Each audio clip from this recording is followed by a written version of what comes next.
Hello and welcome to the Scramble. Thank you for joining us. I'm your host, Sarah Montes de Oca. On today's episode, we will discuss President Obama's request to use military force against ISIS. We will also discuss whether younger generations are using philanthropy and volunteering for selfish reasons. And lastly, we'll discuss a bill before the Nevada legislature that would allow temporary legal immigrants to be issued teaching licenses to fill the teacher shortage in Clark County. Thank you for joining us today. Our panel consists of Jason Thompson, graduate student in journalism and media studies, Peter Nicholas Stefano, a junior in journalism, James Schaefer, sophomore in journalism, and Alsha Harris Yolanda, a junior in English and broadcast journalism. Thanks for joining us today. You're welcome. So we will start. President Obama has requested an authorization for the use of military force, or AUMF, against ISIS. This would end the AUMF that was used to invade Iraq in 2003 and would authorize combat operations for only 3 years. This would also limit the ground combat troops to special operation forces. Will these limitations be enough for the U.S. to beat ISIS, or are more troops needed in order to defeat ISIS? What do you think? Right off the bat, I don't understand why he advertises to the world battle plans. I think it's just ridiculous. I mean, it's all the time. All I ever hear is them on television. They're going to do this. This is a 3-year time period. We're going to do that.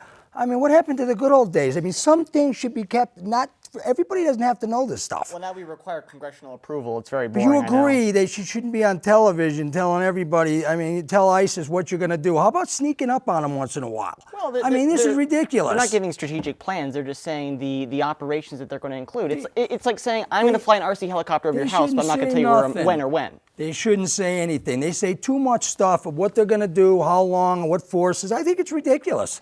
I mean, it really is, and I understand people want to know. Sure. You know, I just think it's crazy. They're very specific all the time what they're going to do. I think it's ridiculous. Should they do it? You take it from here. I just don't think you should tell anybody. I think you should keep it to himself and the military people and maybe the Congress. Sure. Jason, what do you think? I think I look at it from a longer historical perspective, and I think it kind of goes down to white racism and going after people who aren't white. It happened in Asia last century. And now it's happening in the Middle East, and it's been going on for about the last 100 years. You got to look at it from that perspective. We've been going in there doing a whole bunch of bad things to get oil, to get control, and I think we need to pull back all our forces from everywhere, all over, South Korea, everywhere, bring everyone home, just secure our borders, work on our country, work on our own problems, give us some of this money here, support the civilians, not always just support the soldiers. Well, we also want to help those people who are struggling, Well, if we need to help those people, let the countries who are the leaders there deal with it, not overthrow the leaders like we did in Libya, like we're doing everywhere. The United States here told Wesley Clark, he got this memo and it said, we're going to take out all these countries. And he was like, oh my gosh, this was on Democracy Now! Now that we have a Democratic president in there, and especially since he's black, he can go into Africa, overthrow a country, and nobody here who is usually anti-war steps down because we're all Democratic. There's no protests going on in any of the campuses because all the professors are Democratic and they like that war now because there's a Democratic president. Come on, everybody can't like war. I don't believe that. Everybody doesn't like where you've been. Come on, everybody does. What is it good for? And in response to that, I'd like to say that pulling our troops all back all over the world, there's not much of an option that we have pulling our troops into the United States. I mean, we need roads built and we need bridges fixed, but bringing soldiers onto the American soil really doesn't fix that. And it costs a lot of money for us. It does cost a lot of money for us to be out there, but we're required to be a world player. Because of that, we're required to have a action or option on every single conflict around the world.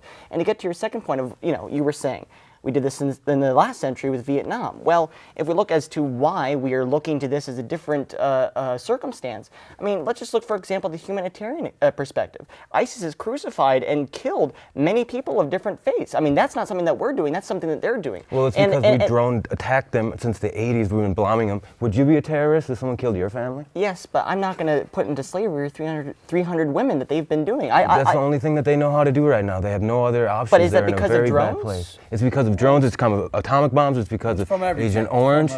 It's So because It's of the buildup economic. of It's many all these years things. of leaders they don't like. Going back a long time. Sure.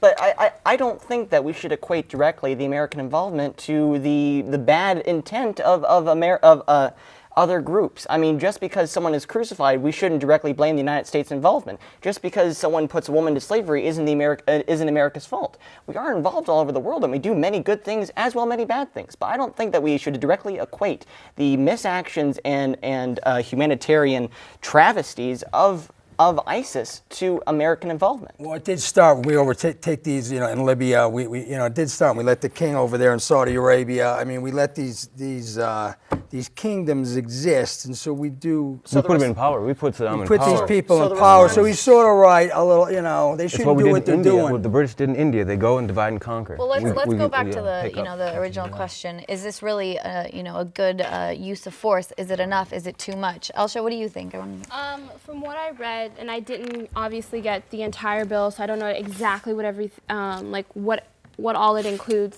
I do think that the U.S. needs to handle ISIS, and I do think that they need to use combat. ISIS is becoming way too large. We've seen that from many newscasts, not only the stuff that happened in Paris, but the stuff that's happening with the young man that just killed that group in Norway. ISIS is becoming too big. They're a threat to this country, and we need to handle them as such.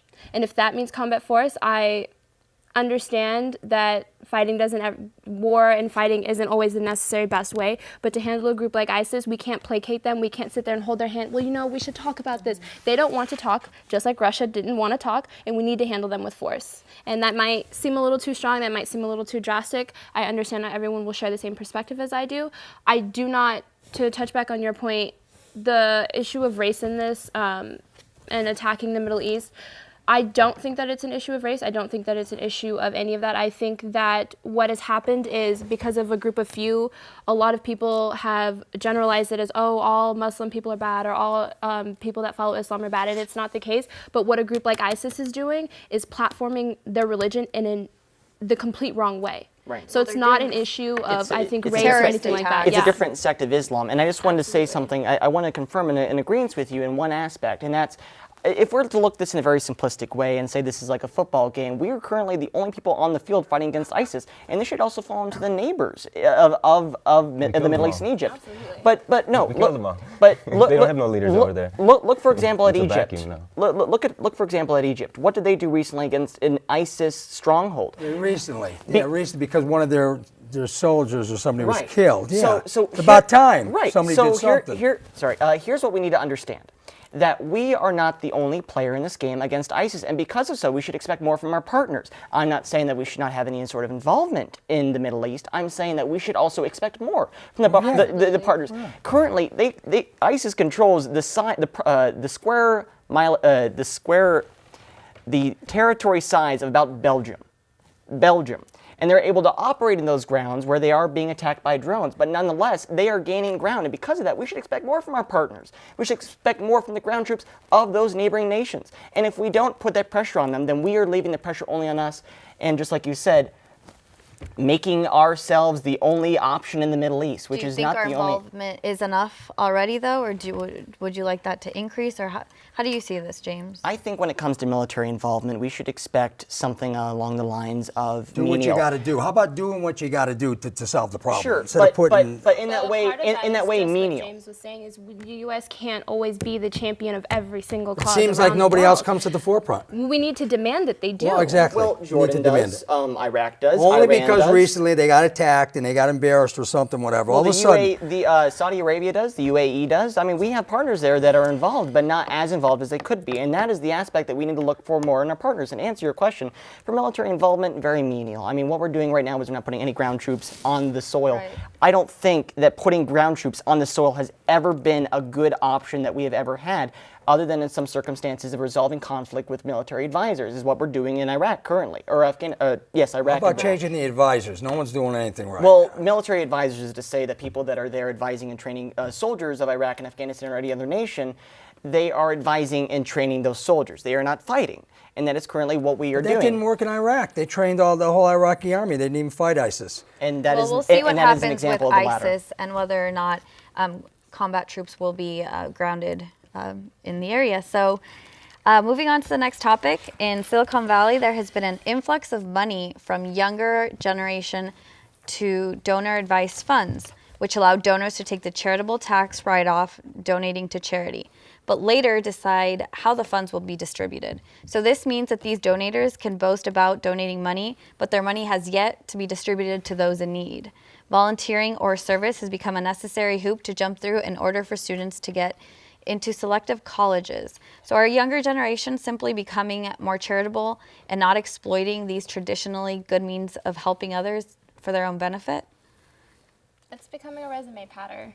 I cannot tell you how many professors I've talked to say, oh, you need to get volunteer experience, you need to give back, you need to do all this, because it's to look good.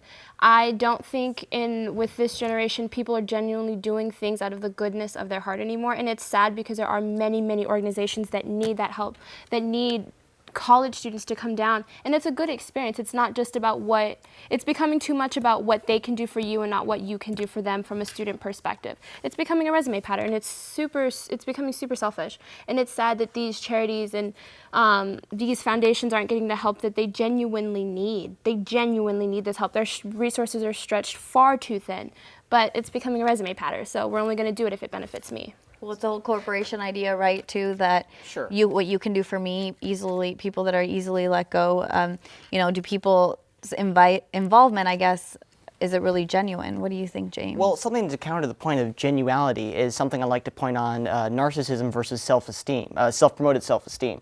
I mean, I am a part of the millennial generation, and god dang it, am I a narcissist, is the label that I'm put on by every... swearing. What's that? No swearing. Oh, that's right, I'm sorry.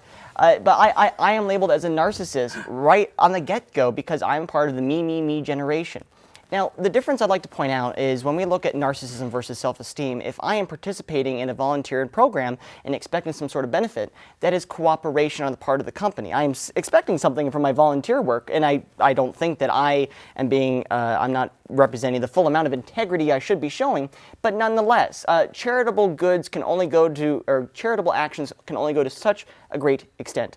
I am still giving up my time in order to get something in return. And those benefits, although small sometimes or bigger sometimes, I think represent a self-esteem, promoting self-esteem instead of showing more the dirtier side of a narcissistic opinion. Or what about that, no deed is a selfless deed? All I know from reading this, the donors are saying it's big business, right? Big business takes advantage of college students. I don't see the word intern in here, but that reminds me of the interns all working for free everywhere. I think it's ridiculous. I think they take advantage of the students, and this is the least thing they should be doing. They should be giving them some money. Everybody's making a lot of money, and the intern, you get, like you said, to get a job, you got to volunteer and work for free. I think it's great if you want to do it. Yeah. But I mean, if you have to do it, it's expensive to live. I think, again, big business is taking advantage of students, and they want to use people to work for free. I don't like it.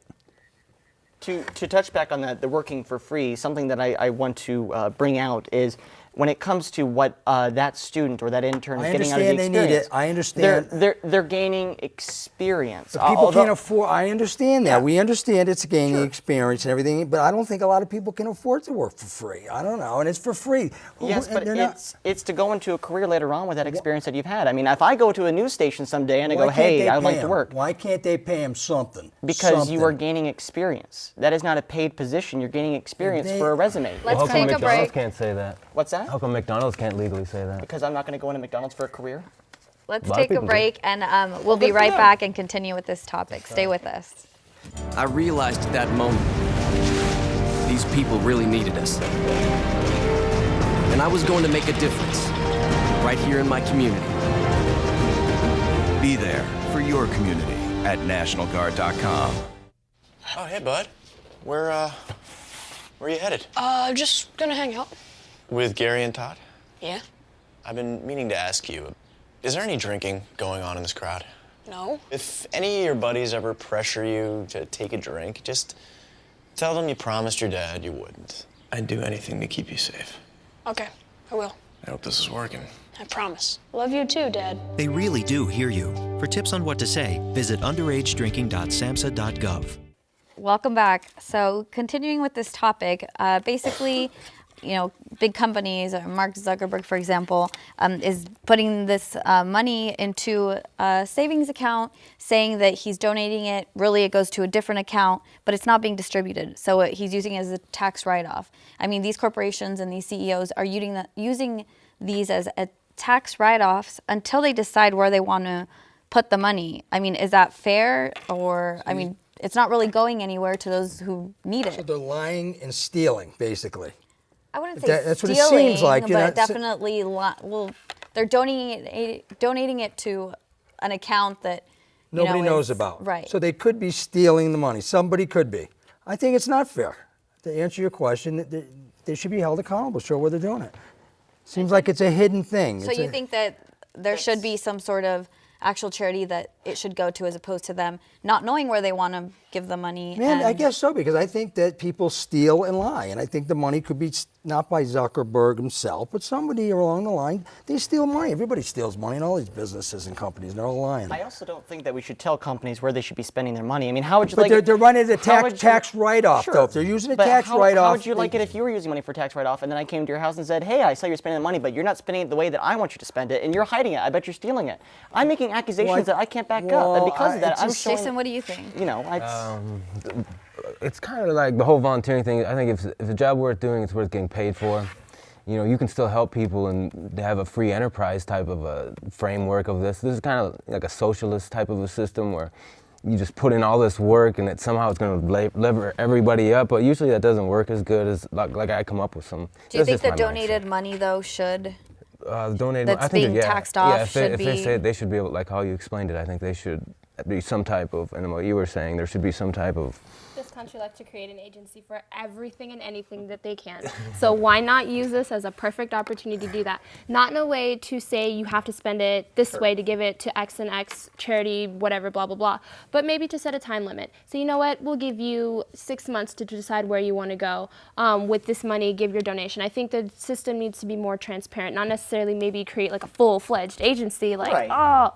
But I do think that there needs to be a little, I would even, like, rules, I guess, just to say, like, you have this certain amount of time. Sure. It's still to your choosing whichever one you want to, and then kind of go about it that So way. have more regulation on And, the money. you know, I'd ask people at this table in the audience long to think if you had a company and you were asked by the government to spend that money in a certain way or to give it to certain charities, that money's my Well, money. and I don't wanna be if they turned- don't, then they you won't say be you're able gonna to use spend that tax write-off. So Yeah. they are Then using it that's for the that choice purpose. of the company. Yeah, but they should just say, whoever the CEO, Mark Zuckerberg, whoever it is, they should just talk and bring it out in the open. And I think by keeping it a secret, that's why you're having these conversations, why I think, negative about it. I don't think they should keep it secret. And I don't think that we should demand companies to tell us how they're spending their money. Well, I don't know, demand, Get a but tax write-off on it, and they if should they're using it as a have some tax record write-off, of it. that means they're saving money. That means they make more money, correct? Sure. Right, okay. Out of that tax, It means they're making more money. So, I mean, Because we have to keep receipts. and concerned where the stuff, money like, We goes. do our taxes, like, oh Yeah. yeah, we yeah, did we have do to tell that, every right? little thing. Every Yeah. little thing. So Right. the corporations, and they take money and steal money. Sure. These CEOs make way too much money. Makes me sick. How much money these guys? I mean, I don't know how they live every day, making 20 million, 30 million, 10 million. Are you alluding to a class war? I'm alluding to all these CEOs making all this money. It's a bunch of malarkey. So maybe the money will be hopefully regulated, and we will know where this donation is going to. Well, moving on to our next topic, the Clark County School District continues to face a massive shortfall in teachers, 650 to be exact. And as a result, a new law has been proposed that would allow temporary immigrants to be granted teaching licenses. The proposed law, AB 27, would allow a school superintendent to grant a teaching license if there is a teacher shortage in the Clark County School District. They want to hire 2,600 teachers for next year in order to reduce this overcrowding.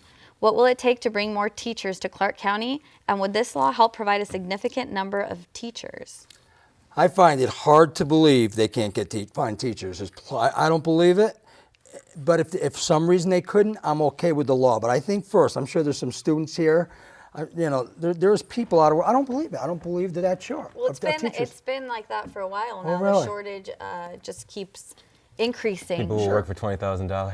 I mean, currently, I don't know if I currently the believe. CCSD is facing about a 600 teacher shortage. Okay, you're saying there's nobody to fill those jobs. Like again, I don't mind Right. immigrants getting the teaching license. Sure. I find it hard to believe there's not Well, students maybe here. because Teachers education is so But low you to know what? Las Vegas. People People don't don't come Vegas. here exactly. to What about the teach. people that are here? And the what about? pay is 30 to Have you- 35,000. Have you been in so- a high school class recently? First of all, your students but don't 100 want to years. learn. You're underpaid.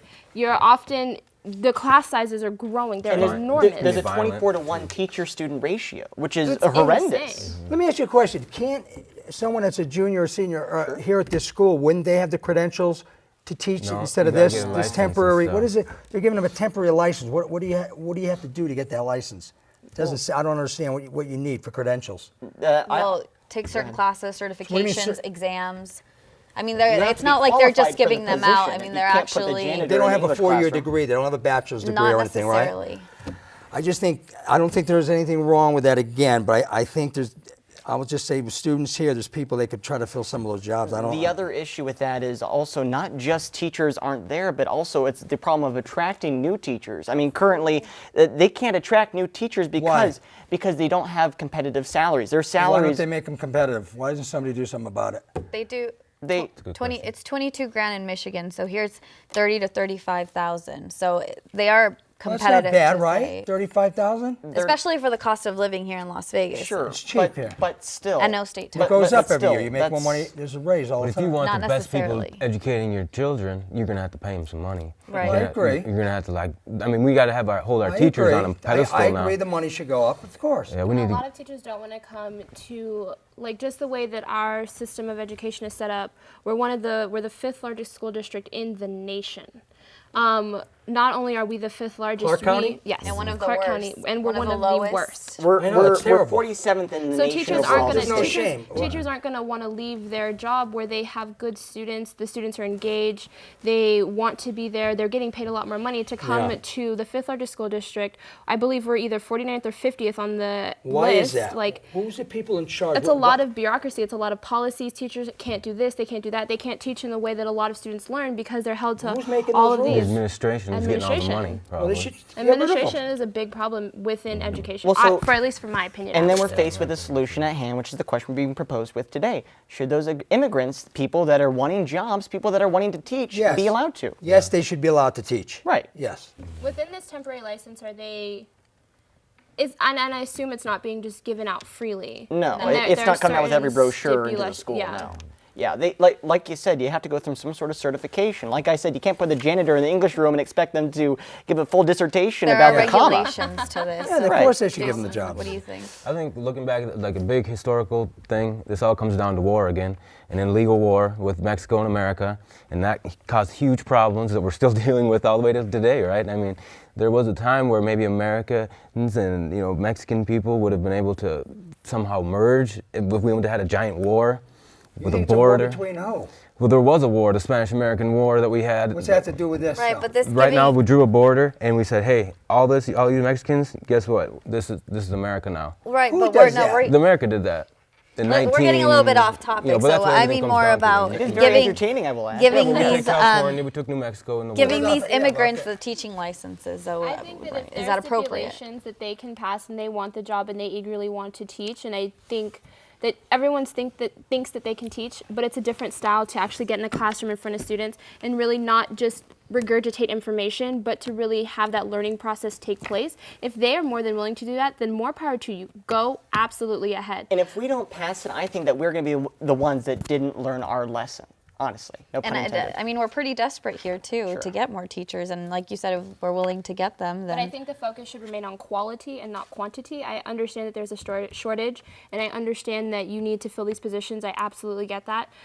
But the quality, I think, should be at the forefront of these hirers' minds and in the minds of superintendents, not just filling a seat. so being selective in their Yeah. Yeah, but if they pass the tests, what do you mean? If they pass these tests to get the license, you're saying they have to do more than I'm saying that? they shouldn't cut corners to hire You shouldn't, Because Of course, you all shouldn't, right, you shouldn't yeah. fill the classroom with people that are eager. They should also be educated in how to teach. Well, of course. Right, but Credo. sure, but these positions are in a very high variety. I mean, you're going from preschool to 12th grade. So if we want to look at who we're putting inside these classrooms, you're not going to put the same person that you're teaching the kids how arts and crafts about, how to dissect a frog. You want to make sure that we are not cutting corners, that we are making sure that these teachers, these immigrants that are being given these licenses, are fully knowledgeable in the areas that they're going to teach. I mean, think about it like I'm trying to think of an example here, but the job has a very high variety.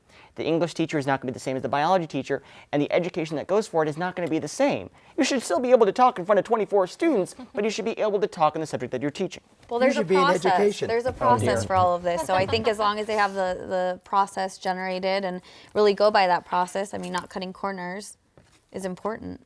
I think you should work in the Department of Education. Oh, I well, like what you have know to what? say. Consider this my resume. There you go. Do you Good want to add thoughts. anything, Peter? What do you think? No, I've said enough. You guys can go.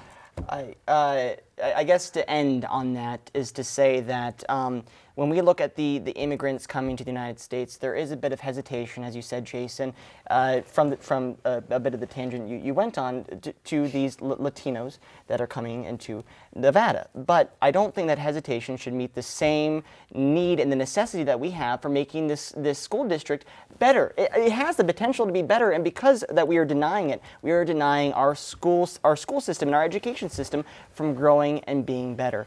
And because of that, Who's we? You can say we. I would say the students, the teachers, and locals as a whole. I mean, we benefit from an educated workforce. Well, of course. And if we don't have an educated workforce, and if we don't have educated teachers teaching those students, then what do we have? We have a workforce that is not educated, that is not able to have a skill set and provide to this community tools for bettering the community. I know I already said that, but I think saying it twice only proves it's more necessary. We'll see what opportunities this brings our way. Well, that's all the time we have for today. Share your opinions and any ideas, topics you would like us to scramble about to thescramble.unlv@gmail.com. And you can also catch full episodes of The Scramble at unlv.tv. From all of us here at The Scramble, thanks for joining us, and we hope to see you next time.